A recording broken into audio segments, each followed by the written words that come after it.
Now we have part two of how to make a good hobbyist game. Player control is the next element, and I have a question mark here because this one, is much or more than any of the others, has an obvious divide. Hobby gamers like to feel they have some control over what happens to them in the game, especially the ones who are really serious gamers, the ones who really want to win. They don't want to feel that the game gypped them.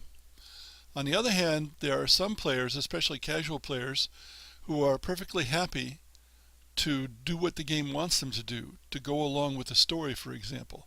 See, I call it being led around by the nose because I'm one of the control types most of the time.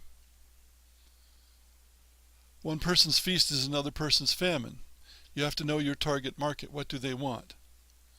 Clearly, people who play Chutes and Ladders and LCR have no concern about controlling the game because they can't. The game doesn't allow it.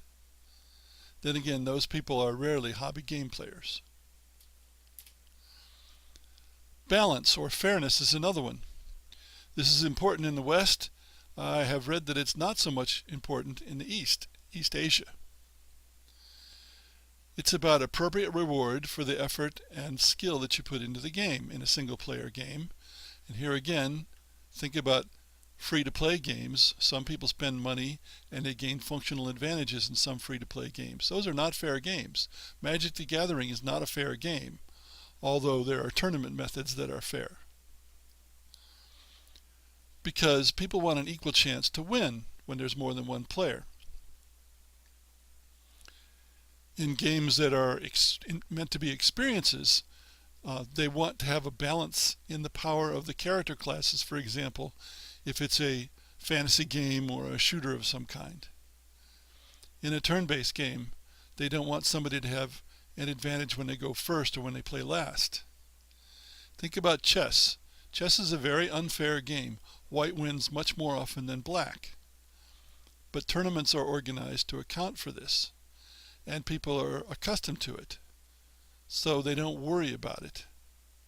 But if chess came out today, that would be a big knock against it. Customization is another thing that makes games good. Ways for players to modify the game as they like. This is especially true in character creation. Or you can have something like Risk Legacy, where customization is available, but unfortunately is destructive customization, and it's a monument to modern consumerism, and I despise it for that reason. But the technique is good. There are games that lend themselves to variations, such as diplomacy. There are hundreds of variants of diplomacy set in all periods, Middle-earth variants, space variants, almost anything you want to think of, because the basic game encourages that. Level editors included in video games let players make their own levels. Some video games are relatively easy to modify, to mod, while others are not. And those that are easy to mod are better games for it, generally. So customization is important to many people. An easy-to-use interface is one of those things that, especially in tabletop games, people don't think much about. But all games have interfaces. The interfaces is the way to manipulate and command the game and to find out what happens. Board and card games have been around so long that the interface is quite standardized. In video games, the interface is not as standardized, but in both cases, it's one of those situations where experimentation and changing things may not be a good idea because it throws the players off. It has to make the game better somehow when you change from the standard interface methods.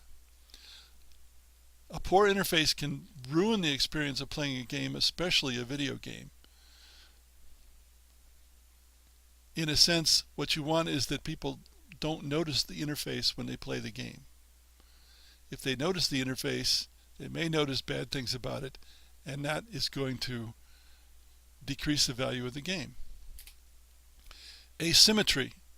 I once wrote a blog post about how game design can be seen as ways of introducing asymmetry.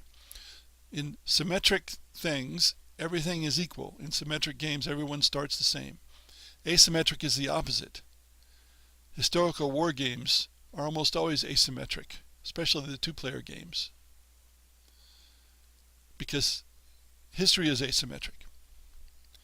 Asymmetry presents more problems and more opportunities. It's built in replayability. My game Britannia has 4 sides. Each player has different nations. So there's a great deal of asymmetry involved, even between the nations that the player has. Some are very powerful, some are weak, some are attacking a lot, some are defending a lot. Unfortunately, that's very hard to balance. Very, very hard to balance. If I had a nickel for every time somebody said, oh, Britannia is not balanced, such and such a color doesn't have a prayer, or such and such a color wins all the time, and yet expert play shows that it's quite balanced. But people don't recognize that immediately. That's the drawback of asymmetry. People have to work at it more than they do symmetry. Now this is a 21st century thing. In the days of instant gratification, you have to grab a player in effect early in the game, or they might quit. In fact, really you need to grab them before they play, or they might never bother to play. This is where miniatures make a big impact, the toy factor. A strong hook is also important in marketing. There are thousands of games published, tens of thousands of video games, 3,500 tabletop games. Discoverability is a big problem. How does your game stand out from others? That's what the hook does for you. Now some people might say at this point, what happened to story?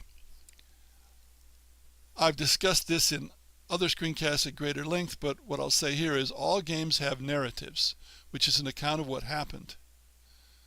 But not all narratives are very interesting except to the person it happened to.